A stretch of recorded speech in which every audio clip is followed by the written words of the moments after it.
Hello guys, this is your friend and we are back with a new fanfic. Which is what if Naruto has limitless chakra in the Chunin exams part 1. And if you enjoy this fanfic then please press the like button and subscribe to my channel for more fanfic like this. And now let's start the fanfic. The preliminary round of the Chunin exams are underway, and the next opponents are already on the floor. Uzumaki Naruto vs. Inuzuka Kiba. HYA ha ha ha. It's like we've already won. So lucky. Right Akamaru? Shut the hell up mutt. In the center of the stage, there stands two boys squaring off, getting ready to fight. The first is a scruffy feral-looking kid named Kiba Inuzuka. He is hailed from the famed Inuzuka clan, known for their fierce beast-like taijutsu style, that be. He comes even more vicious with the addition of their canine partnerships. The second is a shorter boy dressed in a bright orange jumpsuit, with even brighter blonde hair and distinct whisker marks. His name is Naruto Uzumaki. He is an orphan, and graduated dead last in the academy, but despite all this he still is a determined ninja, who never backs down, and isn't afraid of anything. Wait, what was that? Naruto always felt that he could push past anything in his life that was in his way as long as he stayed unwavering and true to his nindo. But today, Naruto had a feeling he was going to need more than that to be victorious. No one had to tell Naruto how bad off he was, he would admit himself that he sucked in a lot of ninja arts. His taijutsu was rough and chaotic, but no matter how much he practiced without a genuine teacher, something that some of the people at the academy weren't, to point out his flaws and correct his stances, he couldn't improve on that point much. His genjutsu was basically hopeless, because no matter how good his control became, his chakra was too large and dense to do anything worthwhile. His ninjutsu was non-existent other than the academy required ones and the Kage Bushin, and that's only barely true since he couldn't make a regular clone. To save his life, his chakra control was terrible because of his stupidly large supply. Any exercise he did no to help with that weren't producing any noticeable results. Naruto would go to the library to learn more things, but the selection of things a genin can read is low, plus he wasn't the biggest fan of books. The only thing Naruto really had going for him was his physical condition, but without a speed-focused training regimen, all he really gains from working out is durability, stamina, and power, which he already had a high amount of. That, combined with any unorthodox plans he came up with, was really the only way he got ahead in any fight he got in. Today was different though. The usual fountain of endless energy felt more like a stream that was fizzling up, and his chakra control always felt out of control, but now it felt it was unable to be handled at all. Naruto had a pretty good idea that it was that snake freak's seal that was messing up the little he did have going for him. Naruto was already tired from the forest of death as well, to the point where he didn't think he could even outlast Shikamaru in a fight. Naruto could forget about keeping up with Kiba, who always was right behind him in being the most energetic in the academy. Naruto knew he should have fixed his underwhelming skillets sooner, but he didn't have a lot of time to do anything before his sensei put his team in these dumbass exams. He thought he plenty of time to fix his problems after the disaster which was his last C rank, but not only was he wrong, he was dead wrong.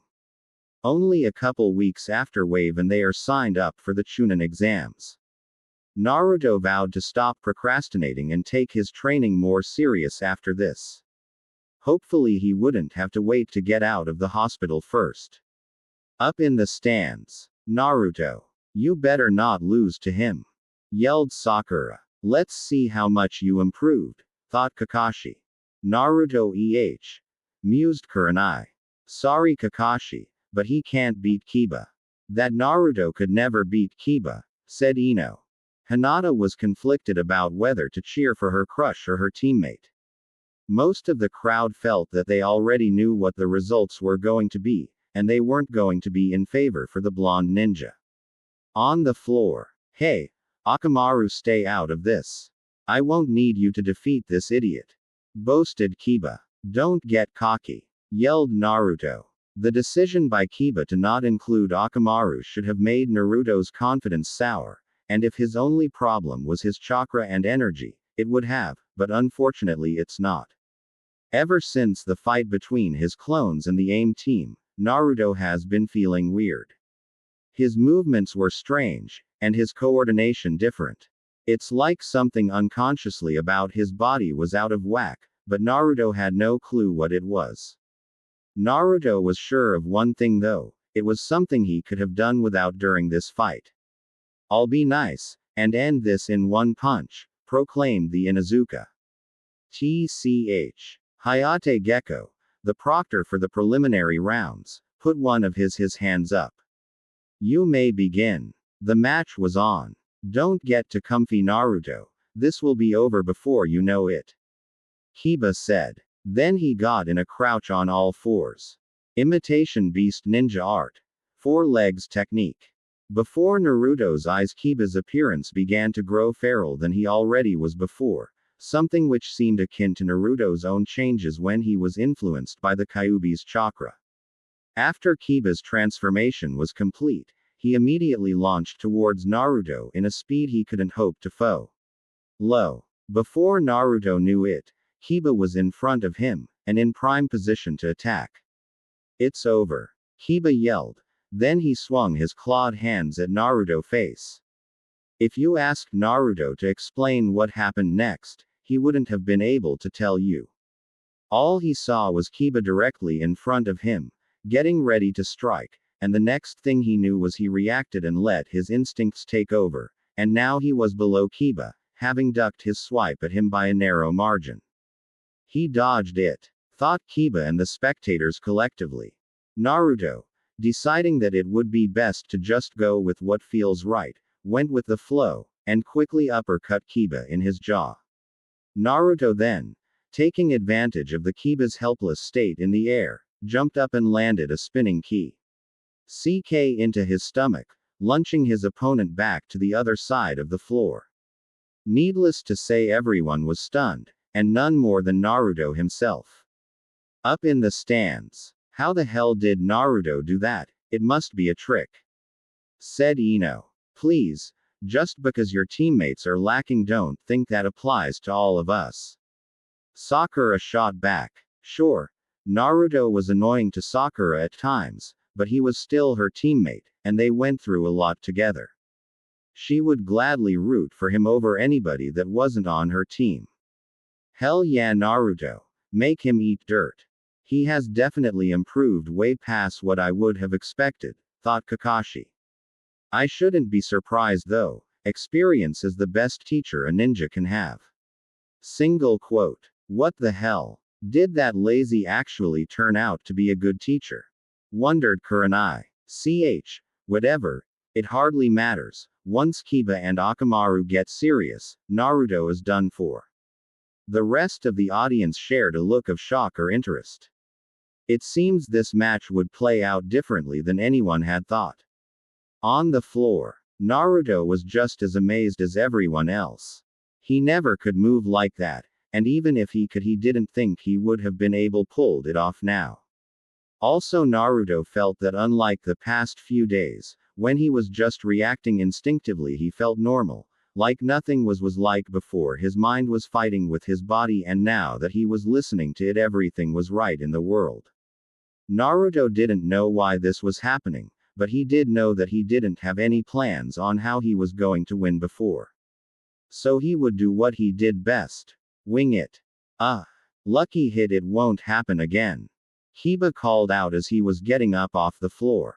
He was noticeably wiping his mouth of blood, revealing just how hard he had been hit. Akamaru. Bark. Akamaru jumped at Naruto at the same time Kiba did, hoping to overwhelm any fluke sense of skill that Naruto just showed.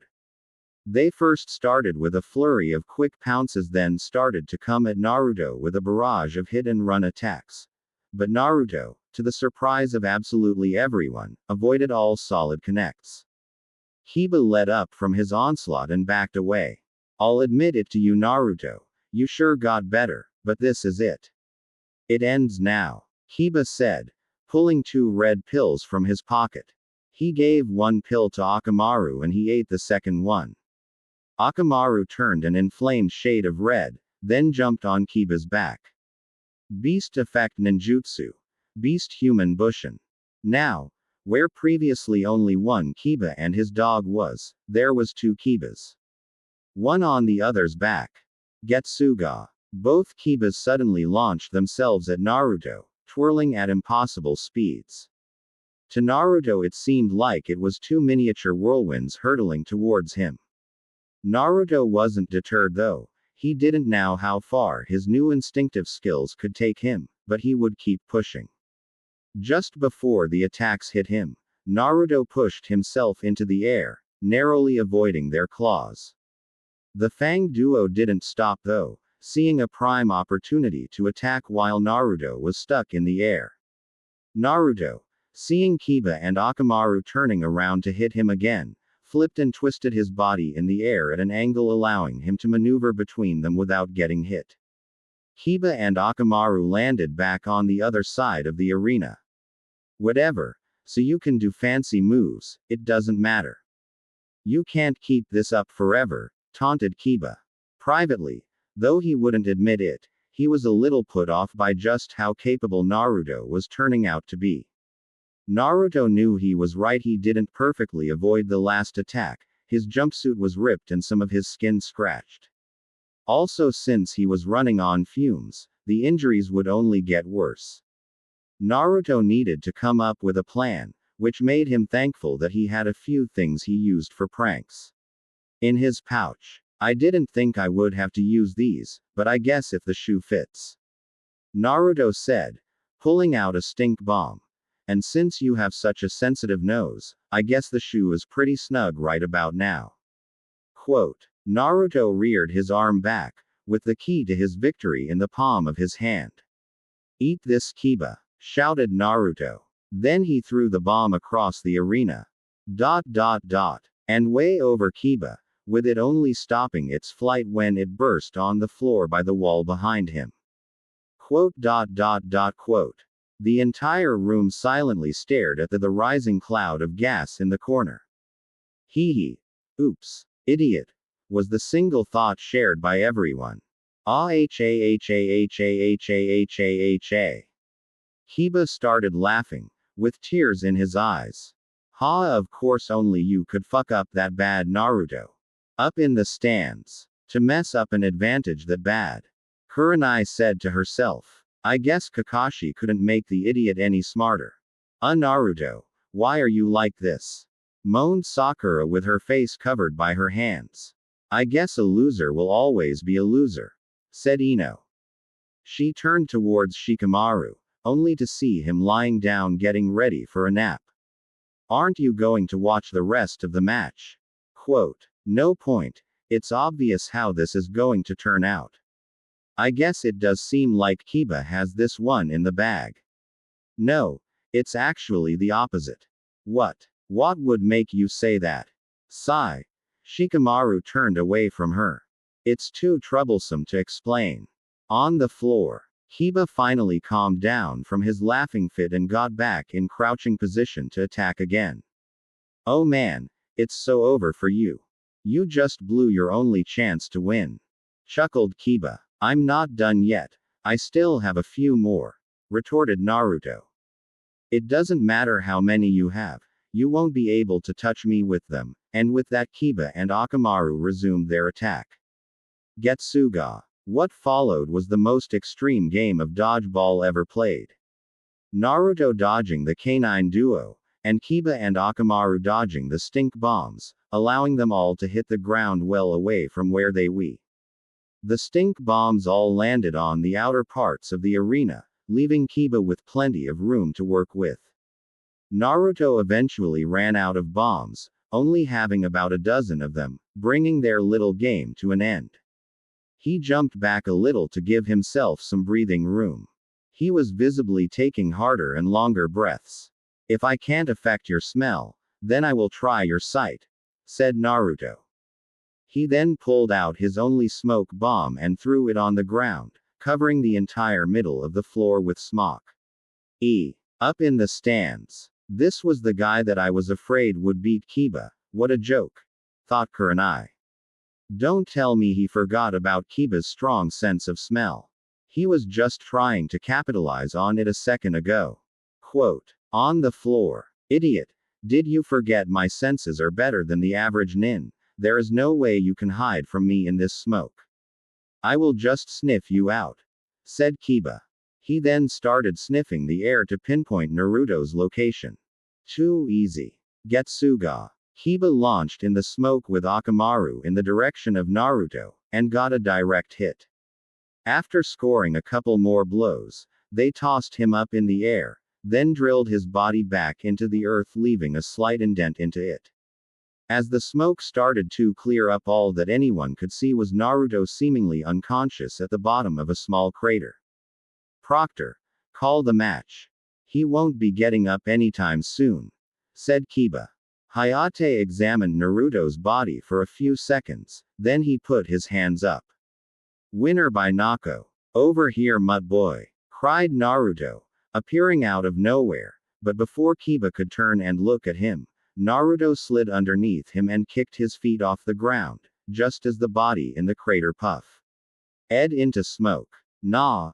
Then another Naruto appeared, and kicked Kiba away while he was in mid-fall. Are you? Then two more appeared where Kiba was thrown, and kicked hip upwards. 2. Finally a final Naruto came and jumped above Kiba, and delivered a spinning axe kick to his head, sending Kiba shooting towards the ground. Uzumaki Renden. Kiba was now the one that was at the bottom of his own crater, but this time the victim was actually unconscious. Bad doggy, taunted Naruto, standing over Kiba's immobile body. Up in the stands. I can't believe it, voiced Kurenai. Kakashi's brat actually won. You will learn quickly that Naruto is never one to go down easy, Kakashi thought. Even through the mask there was obvious pride on his face. Yeah, Naruto, I knew you could do it, yelled Sakura Dawn to the floor. Wait, hold up. I don't get it. Kiba should have been able to smell out Naruto, right? The smoke shouldn't have blocked his nose. If it could, then he would have known earlier, questioned Ino. Sigh. That was what I was trying to say earlier. Naruto didn't miss his throw with his stink bombs, not the first or any of the ones after. What he was doing was creating zones on the floor where Kiba wouldn't be able to smell anything but the odor from his bombs, so when he COV'd the arena in smoke, he was able to place several clones in those areas without Kiba ever knowing. Naruto must have done a Kawarimi with a clone after Kiba hit him with his attack. Once switched, he would be able to carry out his own retaliation without Kiba being prepared for it. Who knew Naruto could have done something that smart, but I guess if you look at the pranks he used to do, it isn't that surprising. Ino gave Shikamaru a surprised look, before changing to one of contemplation. I guess even Naruto improved after the academy. Quote, on the floor. Winner by knockout, Uzumaki Naruto, announced Hayate. Naruto was feeling very proud of himself at the moment. While he was tired from Kiba's assault and the use of his clones, something that would have never happened if his Chakra was normal, Naruto felt that he did better than he himself would have expected. He never fought that well in his entire life, but now in what seemed like hours, his skill increased by an immense amount, and Naruto still had no idea how it happened. Well, he did have a theory, but he needed some time to test it when he was alone. As of right now, he was content to revel in his unlikely victory. Look how much you've grown, Naruto, thought a proud Hokage. Yawn. Naruto sat up in his bed after a long, pleasurable, deserving rest the day after the preliminary exams ended. He got up and started his morning routine so he could head out to a training ground. He had to get started preparing for the third stage ASAP. He took a shower, brushed his teeth, washed his face, and ate some ramen. He then changed into loose white shorts, a black t-shirt with a spiral, and black ninja sandals. Then he gathered up all his tools and jumped out of the window. Doors are for squares. Naruto decided to stick true with his promise and got started on training even before he approached Kakashi-sensei to ask about him training him. Naruto was going to train himself into the dirt, as well as the training he would receive from his teacher, just so he doesn't waste any time that could be spent otherwise honing his admittedly lackluster skills. Another reason Naruto decided to go to the training ground first was so that he could test out his theory on how he improved so quickly in the second stage of the exams. Naruto knew he would have a long road in front of him, especially since he would have to face Neji Hyuga in his first match. That was a fight he wasn't planning on losing, especially after what the bastard did to Hinata, his own cousin. Naruto would be the first to tell you he was lucky in the prelims. With the exception of Ino, Sakura, and that random guy Sasuke faced, if he had to fight anyone else, Naruto was pretty su. He would have lost, even with his newfound skills. Luckily he got Kiba, a taijutsu user / the only skill Naruto was proficient in. Fortunately he now has an entire month to train before his match with the Rookie of the Year. Naruto finally arrived at his destination, Training Ground 9. A place not too many people really came to because of how close it was to the Forest of Death. In fact, you could actually see Training Ground 44 looming in the background. Naruto knew about this place from his younger days, when he used to find places to hide from the stares of the villagers, and later on because of his pranks, the Anbu. It was a wide, grassy clearing that had a stream running through it. The grounds are also surrounded by trees you would commonly find around Konoha. Naruto walked up to the stream, and thought that it would be the perfect place to start his training, but first. Kage Bushin no Jutsu. Quote. Poof. His theory. Out of the smoke appeared one perfect clone of Naruto. Okay. I want you to go down the stream and see where it ends up. Naruto commanded his clone. Geez. There was no need to tell me, idiot, responded the clone, and with that it ran off. God damn it. Why am I so annoying as a clone? After a couple minutes of standing there, Naruto suddenly jumped up. Stupid clone. How the hell did you not an entire waterfall before you fell off the cliff? You should have at least heard it. Yelled Naruto. It was only after a few seconds of fuming did he realize what had just happened. Yes. It worked, and even better than Naruto thought it would. He, at first, just assumed that he would just get a vague feeling or some kind of intuition, but nope, he actually gets the entire expiry. NCE. Naruto was salivating just thinking of all the ways he could train using this, but had to stop when he remembered he had another problem. Kage Bushin no Jutsu. Poof. Shit. Big problem. He could only make 100 clones before he became swamped. For comparison, when he first learnt the jutsu, he could easily make 1,000 clones without being close to tired. Sadly, there was nothing he could do about his dilemma at the moment, so there was no sense of crying about it now. He could just get started, then go and ask his sensei later if he knew how to remove this dumb seal. At the moment though, he only had to figure out what he could work on right there. Naruto didn't think he could work on his control until he had the seal removed, so that was out. He didn't even know where to start when it came to jutsus, so that's out as well. It seems he would just have to improve on what he knows, and hopefully try to incorporate other things later. Okay, I want 60 clones to break off and go over there. Once there, I want 40 of you to pair off and fight WITH each other. Then I want the rest of the 20 clones to pick a fight to watch. That should give us different perspectives on the way we fight.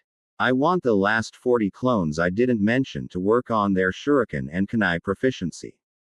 Alright. After the clones left to do whatever they were doing, Naruto decided to work on his physical body by running and doing some exercises. Nothing too hard though.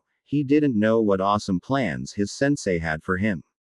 After the hour was up, Naruto figured he did enough for the day and left his clones to do whatever they were doing, while he searched for Kakashi sensei. On his way back to the village, he realized that he probably would be too busy training to do anything else in the next month. So Naruto decided to get some things he was planning to get done out of the way first. Naruto's first stop was the village's local flower shop. Welcome to Yamano, it's just you. Also known as Yamanaka Flowers, where Ino is known to work at from time to time. And what's that supposed to mean? Naruto deadpanned. Oh, nothing. Waved off Ino. I think you made a wrong turn, Naruto. Ichiraku's is a couple streets over. I actually meant to come here, said Naruto. Though if had known you were here I probably would have came later. Well, if I had known you were coming around, then I probably wouldn't have been. Ino responded lightly. What are you here for anyway, Naruto? I didn't take you for a guy who likes flowers. I also doubt you can even take care of any. I have several plants at home that I take care of. Plus they're all healthy. Really? I'm surprised. Even if I'm sure you dug them all up from the ground somewhere. Quote. What difference does that make? Naruto responded, pointing his finger at Ino. The difference, you idiot, is that flowers need a lot more attention than whatever you're giving your dirt and weeds at home. She chided Naruto. I don't want to sell you something that's just going to die in the morning because you don't know how to take care of it. Dirt and weeds, growled Naruto in his head. If he had time he probably would have responded to Ino's statement in a way that would have guaranteed that he would get kicked out of the store. Instead, he calmed down and responded to her nicely. They actually aren't for me. I'm visiting Hinata and we're going to give it to her. Hinata. Oh, how cute. Ino fake gushed. It only took her getting put in the hospital for you to get the message. She then put on a questioning look. Huh. Maybe it would have been good if Sasuke was there for my. Am I supposed to be following along with what you're talking out? Naruto said, cutting Ino off. Because you lost me at message. Did Hinata send me some mail or something? Nothing. Forget it. I guess it was too much to expect that everything about you improved since we were in the academy. Ino said, seeing Naruto's confusion. Speaking of, good job on finally shutting that mutt's mouth. He was always a little bit more annoying than you, not by that much, but still. Thanks. I really appreciate it. Naruto droned. Can I have my flowers now? Of course, silly me, Ino said with a very convincing smile. What were you looking for? I'm not really sure. Naruto said, rubbing the back of his head. I only heard that you're supposed to bring flowers. I never actually visited anyone in the hospital before. No problems, it was my fault for thinking you would know anyway. I have the perfect kind of flowers for you to get. Quote. How does this place get any customers while you're here? Obviously amazing looks and sparkling personality. Ino answered while striking a pose with her hands on her hips. Naruto just stared at her unblinkingly. You know, for a person who works at a flower shop, you have remarkably not worked to get me any flowers since I've been here. Whatever. Ino then went to a shelf and grabbed a pot of purple flowers. These are lavender roses. I'm sure Hinata would love these. Quote. Finally, Naruto breathed out. How much? Oh no, these are free of charge. Ino said. Maybe I would make you pay if they were for you, but I'm fine with letting you have these if it's for someone I like. Quote. Naruto respectfully ignored the last part for the fact that he was getting the flowers for free. He went up to the checkout stand to get the flowers. He also received a customary piece of paper that tells you how to care for them. Before he left, Ino went over to a group of blue flowers and plucked one without its stem. Then she came back over to where Naruto was. Here's another one that's on the house. Ino then stuck the blue flower on the top of Naruto's head. Ah, it compliments yo so well. I think you should keep this look. It makes you look less wild and more, not you. Naruto's patience was wearing thin, and he decided to leave before the small amount he had ran out. As Naruto was walking out the door, a thought came to him that made him smile. He stopped and turned back around to Ino. You know what, you're right, I think I should keep this. Naruto said, confusing Ino. I'm Sasuke and Sakura will ask about it, and I will be so happy to tell them that you thought it would make me look good. Naruto then ran out the shop while Ino's face was in the middle of changing from confusion to anger. Once he got to the hospital, Naruto quickly went to find Hinata's room. He had to sneak behind the desk because he doubted they would just tell a random person, nevertheless Naruto himself. Knock knock. Come in, said a soft voice. Opening up the door, Naruto saw a paler than normal Hinata laying in the bed. She did gain some color though, when she saw who walked in. Naruto-kun. What are you doing here? Hinata squeaked out. I came to see you. Why else would I be here? Questioned Naruto. To see me, repeated Hinata with wide eyes, drawing the covers up to her face, which, in Naruto's personal opinion, made her look like a small adorable mouse. Yeah, said a momentarily distracted Naruto. Anyway, I just remembered, I brought you these, said Naruto, showing her the flowers he bought from earlier. Lavender roses. Hinata spoke, recognizing the flowers. Unknowingly to Naruto, she developed a faint flush when she saw them. Yup, said an oblivious as usual Naruto. I didn't think you knew flowers like that, Hinata. You, well, it's a hobby. Hinata was flustered since she also knew about the meanings certain flowers had, and the ones Naruto brought had associations which made her woozy. She was pretty confident though that Naruto had no clue about what they meant. Why did you get these flowers anyway? Hey, well, I didn't really pick these, Ino did. She said you would love them. Naruto looked at the flowers, then back up at Hinata. I can kind of see how they fit. Purple kinda matches you. Ino. Of course, Hinata thought in her mind. She wasn't surprised the Yamanaka would do something like this. She still liked the flowers though, and appreciated who they came from even more. Thanks, I love them, she told Naruto with a soft smile. Don't sweat it, Naruto said grinning. Oh, and don't worry, I'll make sure I beat that bastard Neji into the ground for you. Quote. Naruto. Hinata was conflicted. She didn't want to see either Naruto or Neji hurt. Even despite how her cousin treats her, she knew about what he went through and the pain he feels.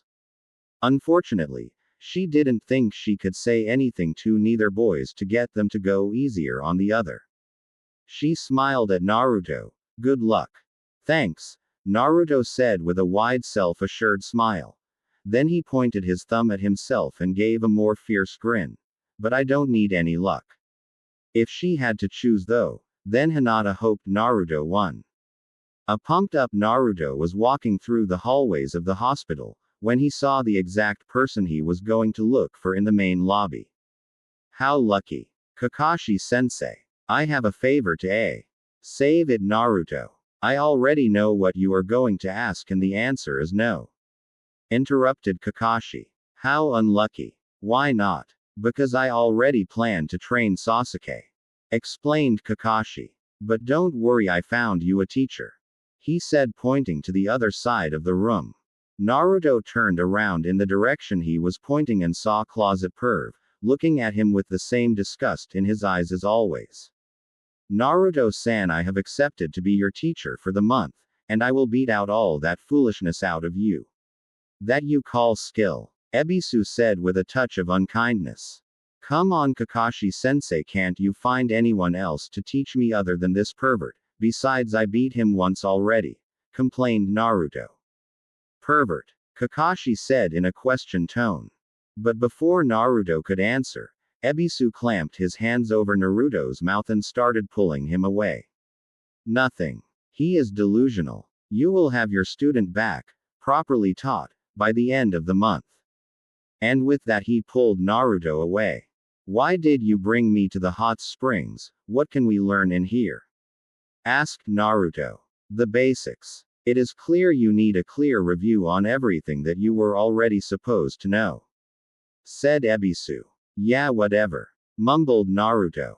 Naruto had a bad feeling that he would be getting most of his training done on his own time. Now first, take off your clothes. What? I knew you were a creep, but not in this type of way. Accused Naruto, pointing his finger at his sensei. No, not like that. In the exercise that you are about to do, you will be around water, and unless you want your clothes to get wet, you should take them off. Said Ebisu, trying to justify himself. Fine, I'll do it, but I'm watching you. Naruto then took everything off except for his underwear. Now what? Now, you watch me. Ebisu instructed, walking towards then on top of the water. This is a more advanced version of the tree walking chakra control exercise, an essential tool needed for many missions outside the village. Naruto didn't disagree. The ability to walk on water would have been useful during the mission to the land of waves. He was a little hesitant to try it though. The seal Orochimaru put on him was still making his chakra weird, but maybe he might be able to at least pull this off. Later. Splash. Naruto jumped out of the scorching hot water, for what seemed like the 100th time today. Ah, shit. Cursed Naruto, landing back on solid ground. Listen to me, you four-eyed creep. I am trying to tell you I can't do this exercise with the way I am right now. Exactly. That is why I am making you do this repeatedly. The way you are right now is pitiful. I will be sure to correct that. At least let me do it over regular water. Why the hell do I have to do it here? Inspiration. Said Ebisu simply. Grr. Growled out Naruto, ready to kill the black-clad man. Giggle. Both teacher and student stopped at the sudden noise. Giggle giggle. They turned toward the source of the perverse sounds, and found a tall man with long spiky white hair, and red lines running down his face peeking on the woman's section of the bathhouse. He was dressed in a dark green kimono with matching pants, a red haori, and wooden sandals. The man also had a horned forehead protector with the kanji oil on it. Ebisu bristled that anyone would have the audacity to do something like that in his village and marched up to the man. Excuse me, sir, Ebisu said, grabbing his shoulder. What do why? Out of nowhere a frog came and wrapped its tongue around Ebisu and slammed him into the ground, knocking him out cold. Naruto looked upon the scene with his mouth open for a few moments before he recovered. Hey, you damn pervert, called Naruto, from a safe distance of course. Hey, what do you want, idiot? The mysterious man finally answered. You just knocked out my sensei, and I was supposed to be getting training from him. What are you going to do about this? Exactly what I am doing now, kid. Naruto started to growl. Today just wasn't his day. Can you at least point me in the direction of someone who knows about seals? Questioned Naruto. I asked this useless piece of lump and he told me the only one who he knows isn't in the village. A lot of help that was. He grumbled. It just so happens that I might know a thing or two about them myself. Why? The man asks. Because some damn freaky pedophile put some seal on me that's messing up my chakra. It seems this was enough to get the man to stop peeking and catch his interest. Let me see it, he said. It didn't sound much like a request. Naruto warily lifted up his shirt to show him where it was. The white-haired man stared at it for a moment before holding out his hands, and making his fingertips glow. 5-pronged seal release, he said, thrusting his hand into Naruto's stomach. Cried out Naruto. He fell on all fours while trying to catch his breath. What the hell was that for? You'll see. Try to do that exercise you were attempting earlier. Grumbling, Naruto reluctantly complied, and went to the springs. Gathering chakra to his feet, he hesitantly stepped onto the water. That's when Naruto noticed he no longer felt the restriction he felt on his chakra before. He took another step, then another, and another, until he was full out running and jumping on the water. Yes. Hell yeah. I'm back to normal. Celebrated Naruto, while hopping all over the place. He actually did it. He could actually take off that snake guy's fuinjutsu. Who the hell is this guy? The older man examined Naruto for a couple seconds before he spoke again. I've been thinking, since I accidentally knocked out your sensei, how about I teach you for the rest of the month? Quote, accidentally Naruto said to himself. Naruto thought to himself that this might be a good change in events because not only did this guy reverse a Sannin's seal, but he also has a summoning contract, which is usually only held by prominent shinobi. Okay, I accept your training, but first you have to tell me who you are. No way am I accepting to do anything with some unknown pervert. Ha ha ha. Who am I, you ask? The man suddenly jumped on top of the previously forgotten toad, and started to do a kabuki dance. I am the sage of Mount Myoboku. The prophet of toads. Sensei of the legendary Yellow Flash. Super pimp of fire. And most importantly, the writer of the Ika Ika series, Jiraya of the Sannin. Kuchio's no Jutsu. Quote. Poof. Yo. I'm Gamakichi. You got any snacks? Said a small orange frog. Finally. Naruto groaned. For the past 3 days Jiraiya had been teaching Naruto the summoning jutsu. Naruto had been having some difficulty with it. His chakra control, or more aptly his lack of it, didn't leave him with the ability to concentrate and direct his chakra that much. The feat would have taken much longer than 3 days, if Naruto didn't have his clones training as well. Flashback. The moment Naruto left the pervert the first day, he rushed to Training Ground 9 to make more clones. Once he got there, he dispelled all the previously working clones, which caused a brief moment of confusion with all the images flashing through his head. Naruto shook his head, and made a cross shape with his fingers. Kage Bushin no Jutsu. Poof. Hell yeah. Naruto managed to make 2,000 clones this time, and he still had chakra to spare. Naruto didn't want to get close to his maximum amount, because he still had to operate during the day, and he might need his chakra for something. Naruto examined his copies for a moment, pondering what to do with them. Okay. I want the same groups as last time but 10 times the amount. For the 1,000 left over, I want you to work on chakra control by grabbing leaves and sitting on water or tree branch. And doing the leaf concentration exercise. Oh, and those on the branches, I want you to be sitting on the bottom of it.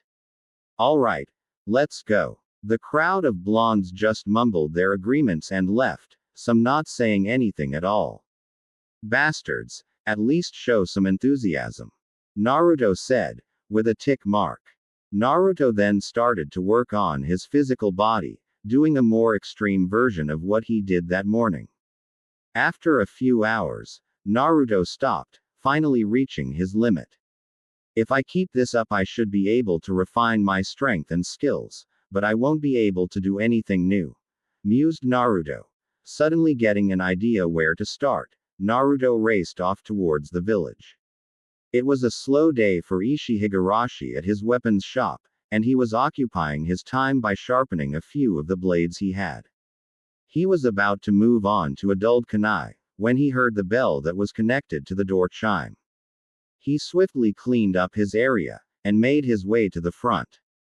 Hello. Welcome to Higurashi's Tools, how can I help you? He said, looking down at short blonde-haired kid about his daughter's age. Naruto didn't know what to think when he saw the huge man coming towards him, lumbering out the back. But he just hoped he didn't dislike him like in some of the other stores. Naruto never attempted to try to come inside this shop before, because usually when owners kick him out, they do it by throwing whatever is near them at him. That didn't sound like the best situation to end up in at a store full of deadly ninja weapons. Naruto only risked it today because he was just a shadow clone, and the original was nowhere near there. Thankfully, the man who came and greeted him showed no ill will on his face, causing the clone to breathe a big sigh of relief. Hello, sir. I was actually looking to restock all my supplies, and asked to see if you carried any small weights that could be put on you ankles and arms. Naruto responded. Well, first let's get your first order, then we can deal with whatever you are asking for later, said Ishii. Ishii then proceeded with getting everything Naruto asked for to replace his regular tools: shuriken, kunai, sealing scrolls, ninja wire, etc. After everything was packed up and ready to be rung up, did they decide to continue their conversation. Before that though, Clone Naruto wanted to ask about something he saw. Excuse me, sir. What are those blank pieces of paper that you have in the display case there? Asked the clone. Those. Oh, they're just chakra papers, and although they look normal, they cost a lot more than you would expect. And Naruto had to agree with him. It was too much for him to just get on a whim. He had to ask the boss about it before anything else. Okay. Thanks. I wanted to ask earlier if you had any weights that could be put on a band or something. Questioned the clone. Yeah, sure. We have plenty of those, and they already come with bands of different colors.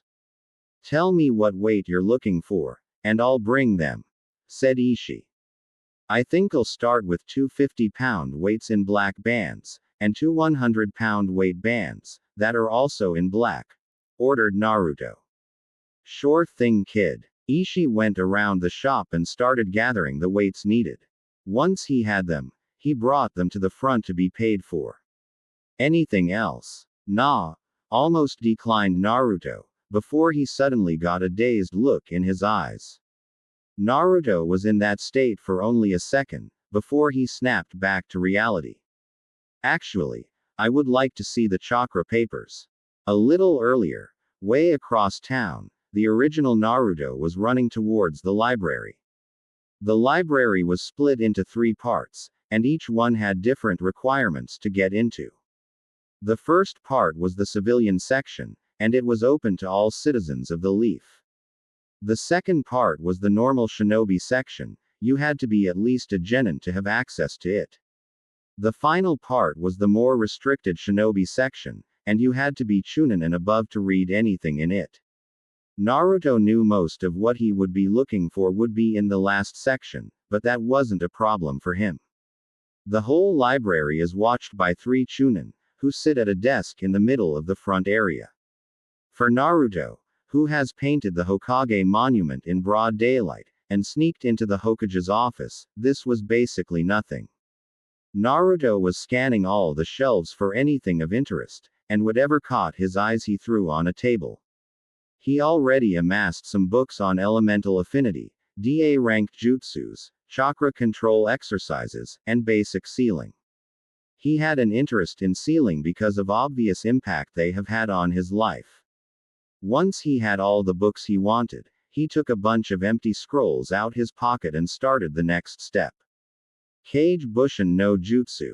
Quote. Poof. Naruto made 1 clone for each thing he picked up. Alright. I want each of you to pick something and copy it into a scroll. When you're done, take it to our house and dispel yourself. How about you? Shut the hell up and do it yourself. Poof. Naruto threw a scroll at the rude clone's face. Anyone else? Good. Naruto quickly made another clone to replace the last one, and left the library. Flashback. Since then Naruto incorporated everything he learnt into his training. This allowed him to discover his strong affinity for wind, and slight affinity for fire. Naruto also started learning some more jutsus, and noticed how much easier it was to execute the ones that he had an affinity for. Naruto already made some headway on the leaf-cutting exercise, but he had hit a plateau and needed some help with that. Strangely enough, the exercises for fire affinity were easier than the ones for wind. Naruto also started wearing the weighted bands once he got them, and also added more running to his set of physical workouts to do in the morning. All this and what he was doing before, is what Naruto's clones have been working on every day while Naruto was training with Jiraiya. The first thing Jiraiya did, was let Naruto sign the Toad summoning contract. After Naruto did that, he was told to try to summon any size toad he could. Unsurprisingly for Jiraiya, Naruto could only summon tadpoles, and quickly worked himself into exhaustion trying to do more. When that happened, most of the times Naruto would be taught tactics and strategies, well, whenever Jiraiya wasn't out doing research. Jiraiya knew that summoning would take a lot out of Naruto, so he didn't want to start any more training until he was finished with that. Shockingly enough to him though, Naruto was able to summon a toad in 3 days, because of his liberal use of shadow clones, something which Jiraiya never ran into before. Alright kid, you did a good job, but at the rate you are going now, you are never going to summon the boss, said the toad saw. Jiraiya was bluffing. He fully believed that by the end of the month, Naruto would have a good shot at being able to finally get it, but he wanted to move on to other stuff. So we are going to try something different. Quote, "What do you mean, pervy sage?" wondered Naruto. Listen up. Have you ever felt that you had 2 kinds of chakra in you? Naruto knew exactly what Jiraiya was talking about. The red chakra that seems to comes out of nowhere. He remembers using it during his fight with Haku, as well as when he faced the snake freak. It made him way stronger, so strong he could stop a giant. Felt weird, more thicker, and more powerful than his regular chakra, also more wild. Naruto already had a good idea what it was. You mean the Kyuubi's chakra? Jiraiya looked shocked for a moment, before answering. Yeah, that's exactly what it is. I guess you are smarter than you look.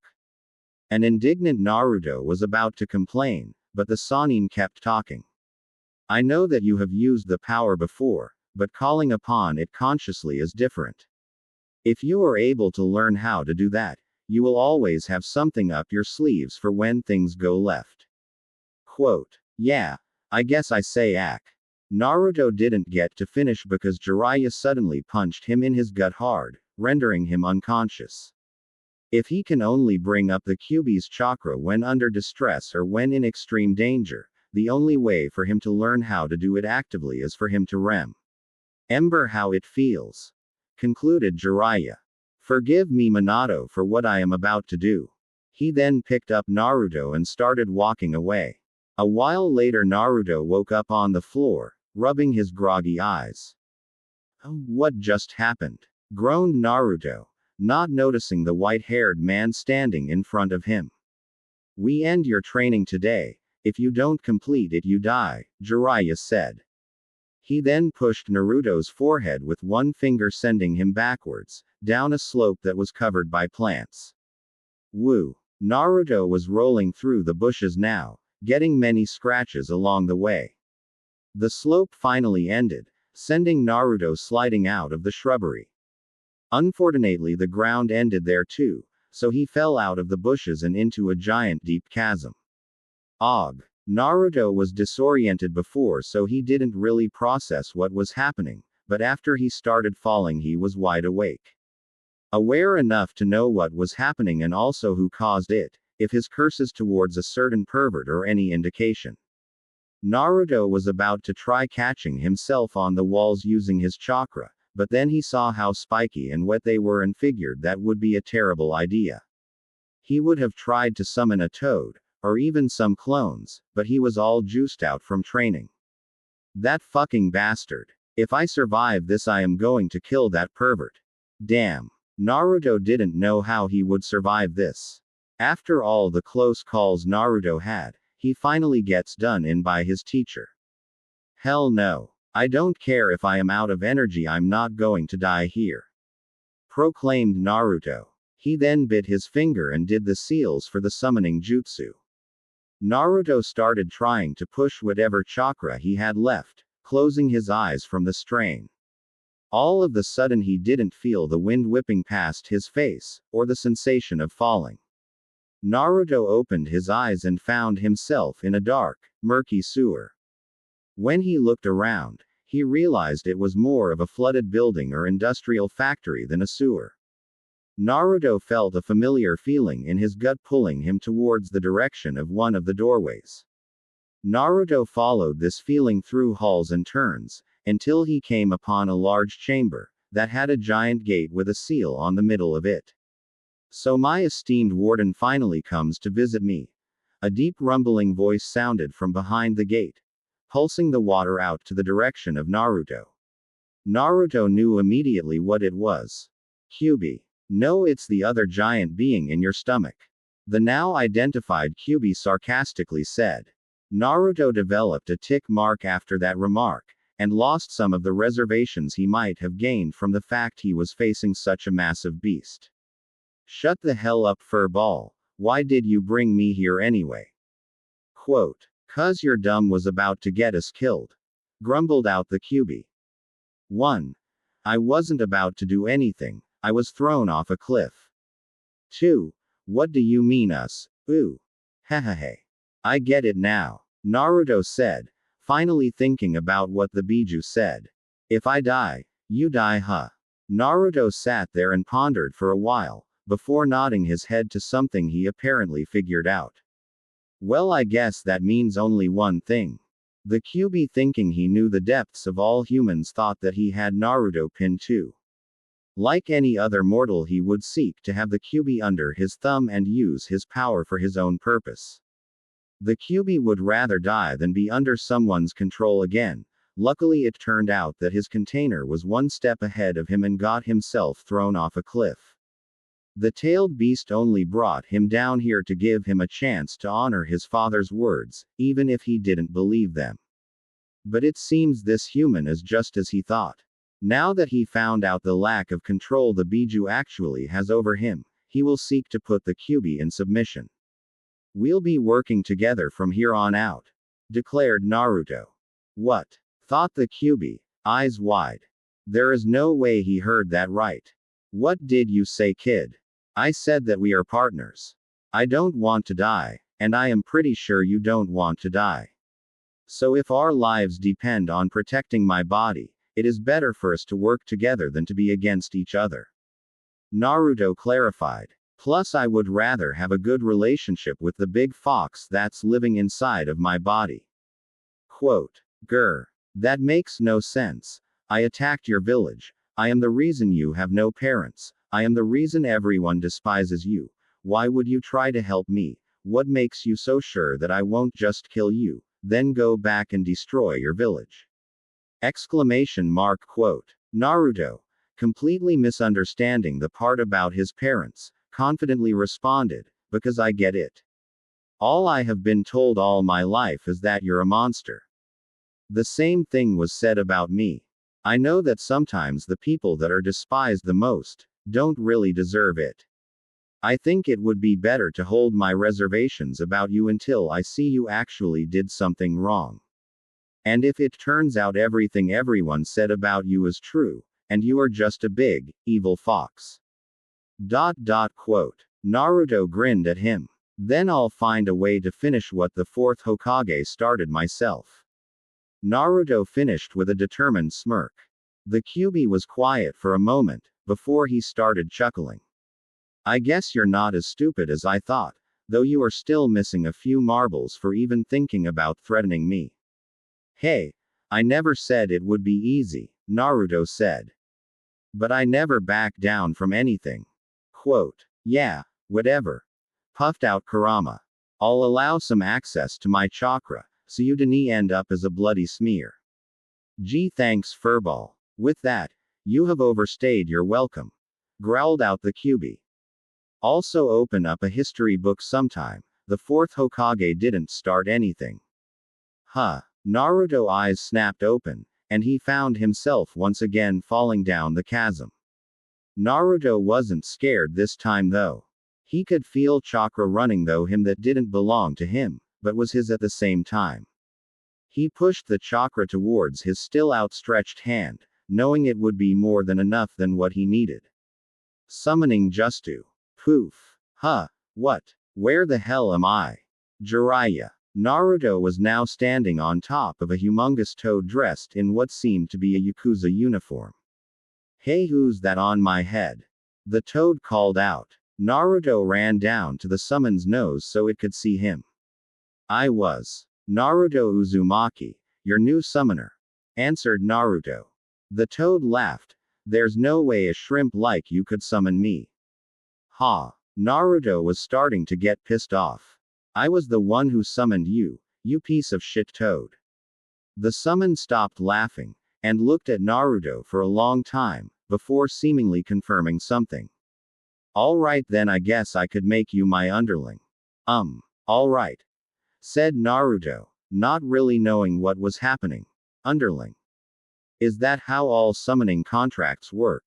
Now to initiate someone into the family, I would usually see if they can hold their sake good enough to impress me, but since you are probably too young for that, I have to come you. P with something new. The toad sat there for a moment. How about this? You get on my back, then I try to shake you off. If you can stay on till sunset, then you can join the family. Naruto didn't like the sound of that. The only way he could stay on long enough was for him to use chakra, and therein lies the problem. He couldn't use Kurama's chakra because he couldn't control it. He also couldn't use his, because that was just starting to replenish and was still at a low amount. Naruto was just about to humbly request, beg, for the first test, when the toad suddenly shot out of the chasm. Alright, let's see if you got what it takes, the giant amphibian said. By the way, I am the toad boss summons, Gamabunta, and don't you forget it, runt. And with that he started jumping, and flailing around, trying to shake Naruto off. Naruto was hanging for dear life on the back of Gamabunta, turning greener and greener every passing moment. Naruto didn't think he would be able to survive until the end of this test, much less hang on for the entire time, but he isn't Naruto Uzumaki for nothing. The one thing he never does, is gives up. Boing boing. Naruto never questioned his Nindo so hard in his life. I'm never going to forgive that damn pervert.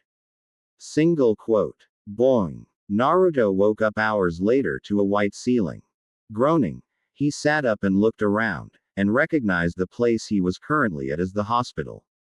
Naruto felt a presence next to him and turned to meet a pair of black eyes, staring right back at him. So, you're finally awake, huh? Naruto looked at the rest of the body, while matching voice to a person in his head, and he realized that Shikamaru was in his room. Shikamaru? Questioned Naruto. Why are you here? Quote. I was visiting Choji, when I heard that you were in the hospital too. So I decided to visit you. The Nara responded. Naruto tried to ignore the way his chest warmed up at the thought of Shikamaru coming to see him. Naruto never really thought that he and the other genin were that close. Like Choji, I didn't really think you were the type to have girls visit him.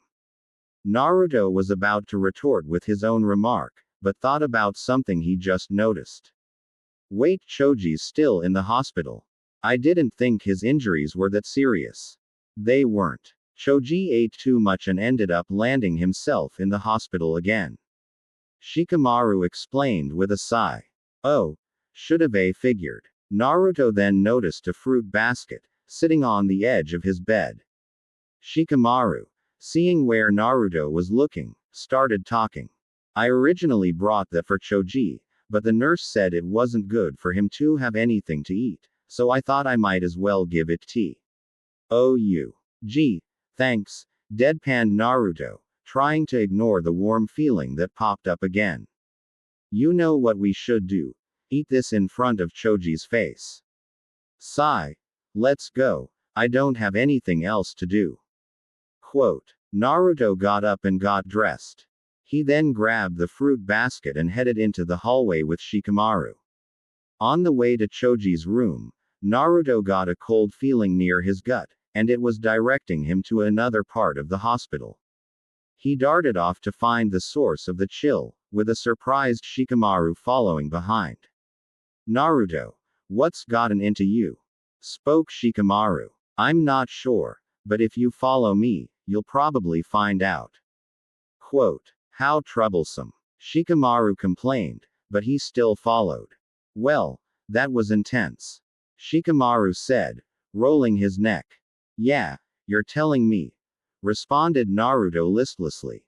Shikamaru gave him a curious look but thankfully didn't say anything as they were approaching Choji's room. Shikamaru slid open the door, and was immediately verbally attacked by a feisty blonde girl. Where the hell were you? And what took you so long? And don't you know how to knock? Scolded Ino. Well, we ran into an unplanned situation with a foreign ninja, and before that I was visiting Naruto. Pacified Shikamaru. Naruto. Repeated Ino with confusion. He's in the hospital. What's wrong with him? I just saw him a couple days ago and he looked fine. Shikamaru shaking his head in annoyance. Go ask him yourself, Shikamaru said. Speaking of, Choji. You mind if Naruto comes in? Shikamaru asked Choji, who was munching on some chips Ino gave him on his bed. Munch munch. That's cool. Munch munch. I don't mind, Choji affirmed. Alright Naruto. He said you can come in, called Shikamaru. Naruto opened the door and walked in while cleaning his ear with a finger. Damn Ino. I'm sure the whole building could hear you screaming. Naruto then turned to Shikamaru. I feel sorry for you, at least with Sasuke on our team, Sakura pretends that she is nice. No luck for you with Ino. Ino cracked her knuckles with her fist in her palm and smiled sweetly at Naruto. What's that supposed to mean, huh? Naruto wisely took a step back. Hee hee, oh nothing. He said with his hands up in a placating motion. Are you sure? You look like you still would like a few more days at the hospital. Quote. No, I'm perfectly fine. Hey Choji. Hope you feel better. See you guys later. Bye. Naruto made a quick escape, not wanting to risk the wrath of the blonde girl. Man, he thought. There have been too many violent people in my life recently. I'm seriously considering a change in careers. Single quote. Now that Naruto was away from the others, he started to think back to the meeting he had with Gaara. A person who was just like him, but also completely different. He shuddered at the thought. Not because he was scared, but because of the thought that this was how he could have ended up. Thankfully, Konoha was still a good village to live in overall. He wouldn't have been so lucky in some of the other hidden villages if rumors are to be believed. Naruto was walking down the hallway thinking about Gaara and the Kyuubi, when he was thrown out his thoughts by crashing into a small girl. And accidentally sending her crashing into the ground. Oops, that was my fault. I'm very sorry. Are you okay? Asked Naruto, stretching out his hand to help the girl up. The girl ignored the hand, and got up off the ground by herself. Thanks, but no thanks. I can help myself, she said evenly. Now that the girl was off of the ground, Naruto had a good look at what she looked like. She was a very small petite girl, with long black hair. She had a very familiar face, and big white pupil-less eyes which signified the Hyuga clan. Naruto stared at her for a moment, which quickly agitated her. Why are you staring at me? She demanded. It's just that. ... You are so adorable. Gushed Naruto. You're like a plushy version of a real ninja. Naruto decided to have a little fun with her. Not only did she reject his offer for help, but he never did like uptight people. The Hyuga girl turned a little red from anger, and closed her eyes in an attempt to control her temper. Don't call me adorable or plushy. And I am a real ninja. She growled out. This just made Naruto gush harder. Did you just growl? Ha ha ha, look at you playing shinobi. Where's your parents at, little girl? Are you lost? The girl could feel her grasp on her emotions slipping. She clenched her fist at her side to rein back her oncoming explosion. Do you know who you're talking to? She said with slightly puffed cheeks. You would apologize if you knew what was good for you. I just want to help find your parents. Do they know where you are? Teased Naruto. Here, take my hands. I'll walk you home. Stop treating me like a child. Treat me with respect. She demanded, stomping a foot on the ground. She was losing her composure and wouldn't last much longer. I don't even know who you are, little girl. Don't call me that. I am not little, the Hyuga proclaimed. Her voice was steadily raising higher and higher. Yes, you are. But don't worry, all kids are small when they're 7. Naruto said, trying to reassure her. I'm 15. That surprised Naruto. True, he purposefully overshot her age, but he didn't think she was that old. Wow. Okay then. Never mind, you're not a little girl then. Naruto agreed. You're a midget. Shut up. Shut up. Shut up. She yelled out and launched herself at Naruto. A flurry of jabs later, Naruto was now lying on the floor twitching. HMPH. Know your place next time. The girl said, walking away. Man, that girl has an anger problem. Naruto groaned out. Hello. Is there any nurses around? I would like to extend my stay. Hinata Hyuga was having a good day. The doctors just told her she was getting better without any complications, plus her older sister visited her.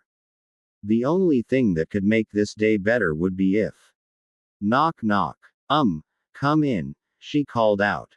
The door slid open and Hinata's heart skipped a beat when she saw who it was.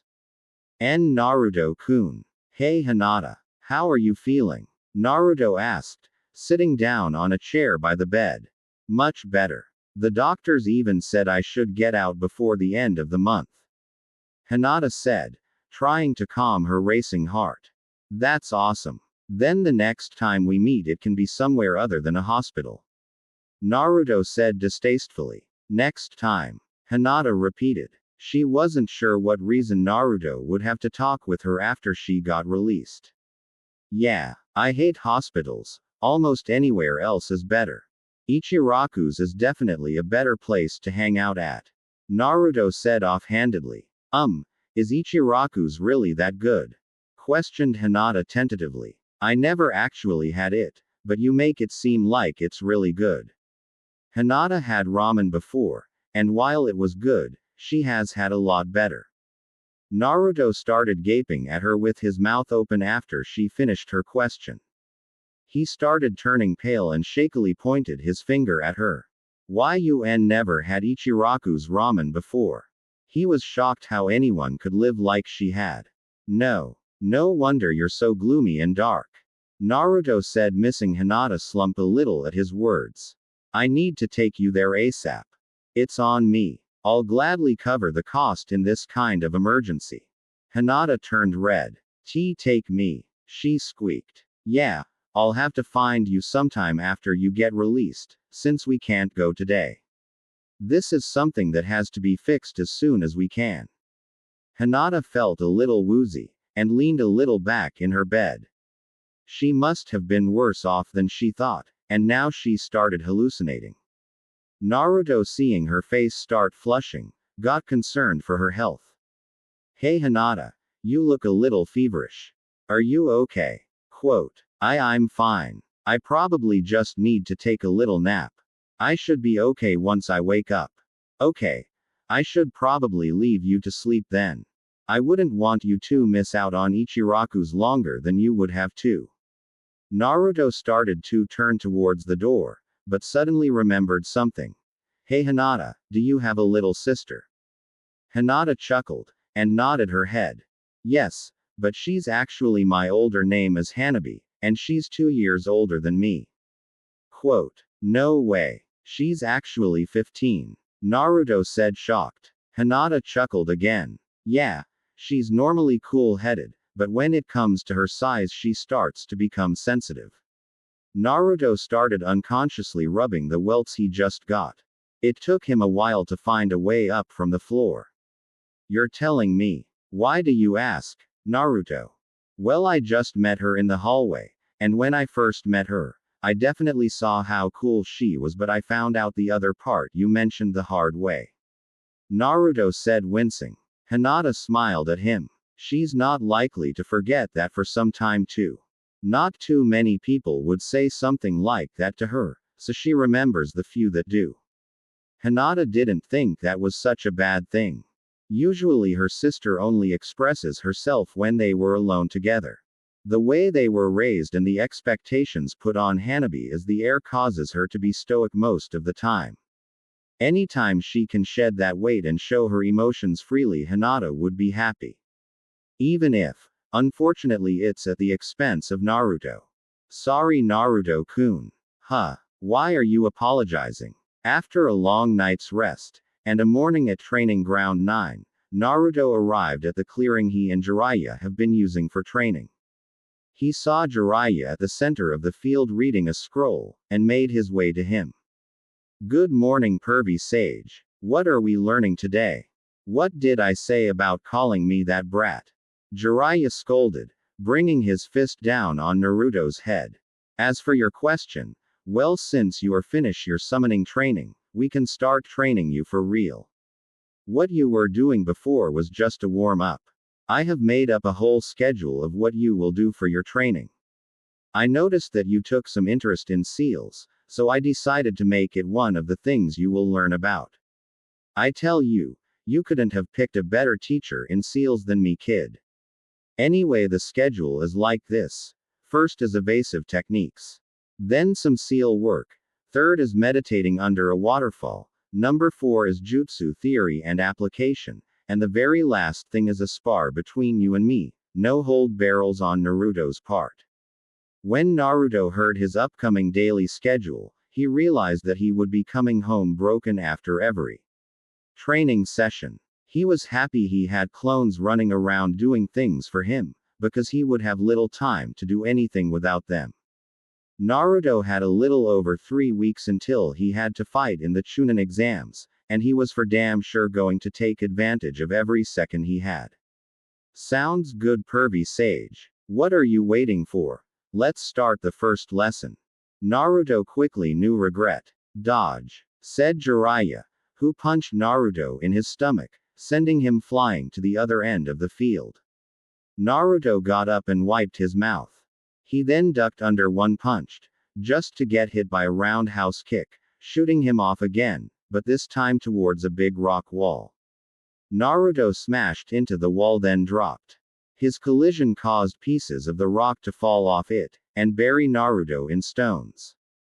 So this is the future Hokage of the Leaf Village. Jiraiya proclaimed. Can't say I'm too impressed. Come on, Naruto. I wasn't even using 30% of my strength in those punches. Quote. GGGRRR. Naruto started to throw rocks up off him, and broke himself through the top of the stone heap. It doesn't matter what you see now, because I am going to become Hokage and I never go back on my words. Naruto declared, crouching down in preparation to dodge the next blow. I'll just keep on getting hit until I no longer can. Maybe Ichiraku's has some open positions. It has been 3 days since Naruto had started the next part of his training, and 1 week since the preliminary rounds had ended. Dead. Naruto had been correct in the assumption that he would be dead on his feet after every day of training. When he came home, he would have just enough strength in him to make and dispel a shadow clone. This was so he can relay his experience to any shadow clones he had around. Through the course of the days, Jiraiya was metaphorically and literally cramming information in his head. Naruto never received any rest, especially since his sensei knew how much endurance he had. The moment he was finished one subject, they would move on to the next. If Naruto never understood a spoken explanation, he learned by being demonstrated on. Naruto had to admit that while the lessons hurt, he was learning faster because of it. The only part of the day that didn't have any practical lessons were seals. Jiraiya told Naruto to work on his handwriting before he can even begin making seals, so at this point the class was only theoretical. Jiraiya also taught under the belief of starting from the foundation and working your way up, so Naruto got to revisit and properly learn many things from the academy that he didn't care enough to remember the first time. Besides his training with Arrow Sennin, Naruto's independent sessions were bearing much fruit. Naruto was already making substantial progress before, but when the training with Jiraiya was added, his progress was multiplied. The clones working with weapons, like shuriken and kunai, continued increasing speed, precision, and accuracy. Naruto discovered from that group that they found a way to apply the shadow clone just you to the shuriken and kunai, where they could just make copies of the weapons. They even found a way to do this after the projectile has already been thrown. Naruto had learnt a lot of the jutsus that he copied from the library, only really having trouble with the higher tier ones. Naruto also had assigned clones to learn how to do fire and wind jutsus with as few seals as possible. Something which Naruto found out was possible from Arrow Sennin's teachings. Naruto chakra control increased day by day, which allowed him to improve all across the board, but medical ninjutsu and genjutsu was still improbable for him. After the first day of his new lessons with his sensei, Naruto decided to add a new group of clones that would only work on his calligraphy for seals. As a result, his handwriting was unrecognizable from his academy days. Naruto was even on the final part of his fire affinity training, which he found surprising considering it wasn't even his main element.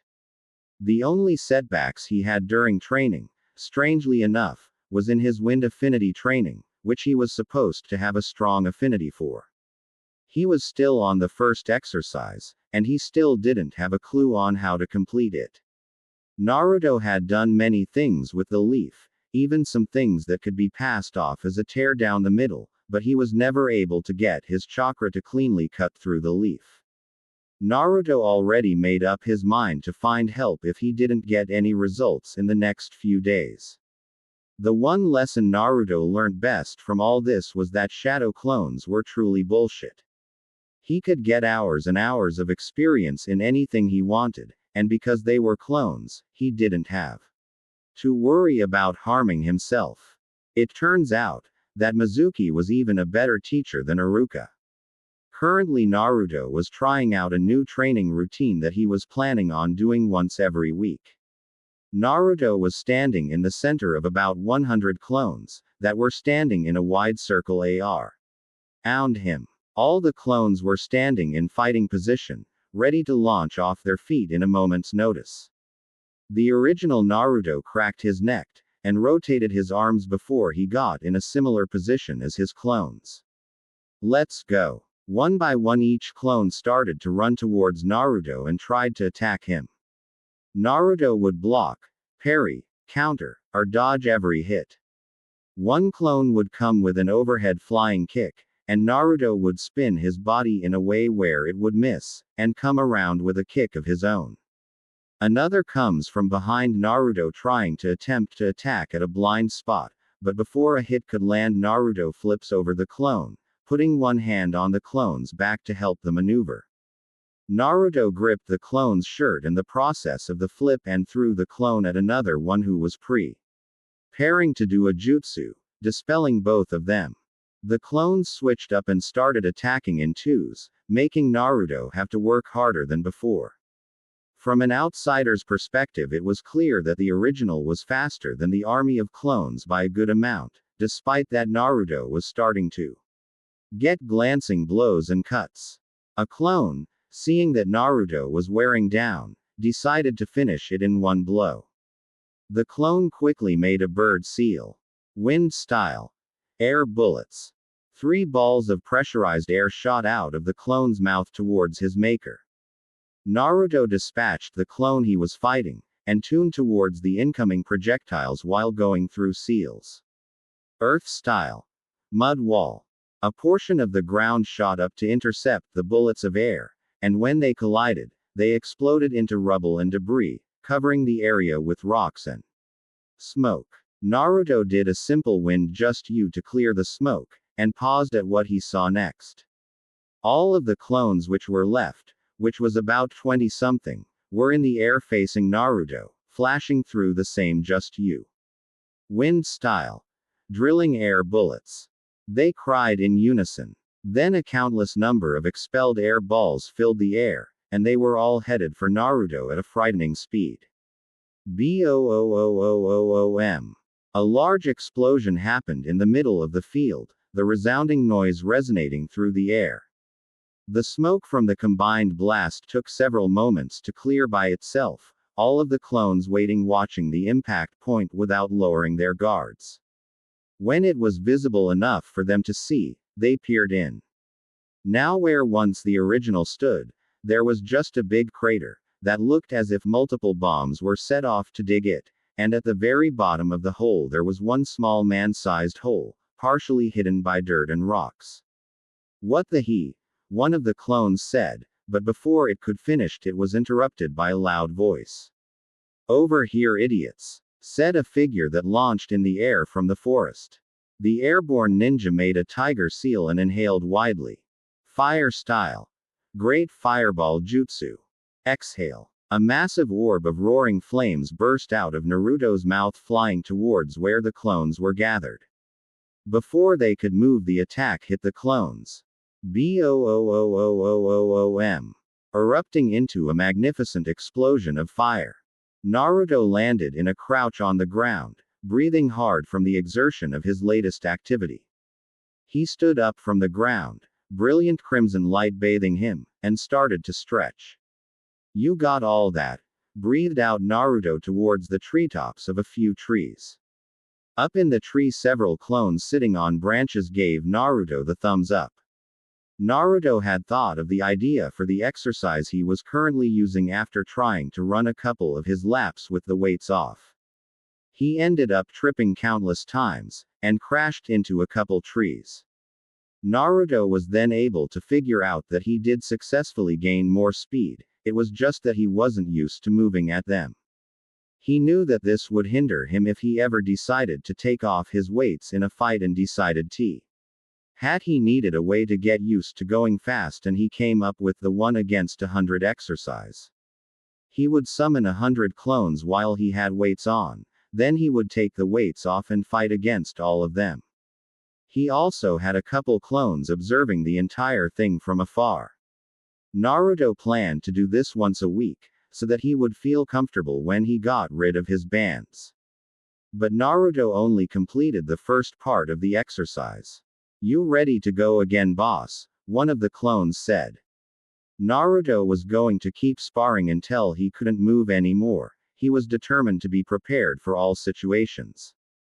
Kage Bushin no Jutsu. Poof. 100 clones surrounded Naruto once again. Sai, let's do this. Then Naruto charged. Later that day, Naruto was lying in a heap after one of his and Arrow Sennin's sparring matches, like always.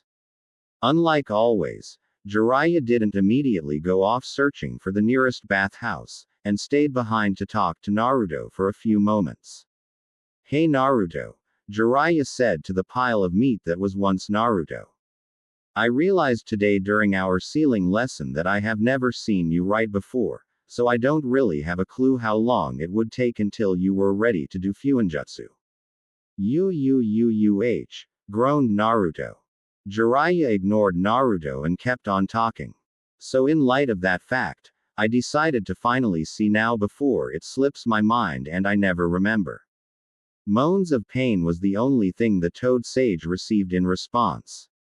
Well, here's some paper, said Jiraiya, pulling out paper from his pouch, still ignoring Naruto's condition. And here's something to write with.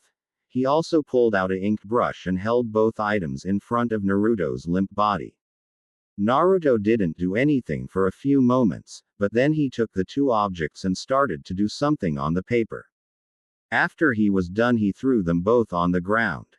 Jiraiya walked over to the sheet and picked it up. He looked at what was on the paper with scrutiny. While you need to work on your artwork, your strokes and brushes are near flawless, complimented Jiraiya. On the paper was a drawing of a deformed Jiraiya with horns sticking from his actual head, instead of his forehead protector. Underneath the drawing were the kanji for Akuma. Anyone who saw the picture would have to admit that while the drawing was crude, it was still elegantly done. It's practically unheard of for someone to have this good of handwriting starting off, huh? You really are full of surprises. Jiraiya said, chuckling.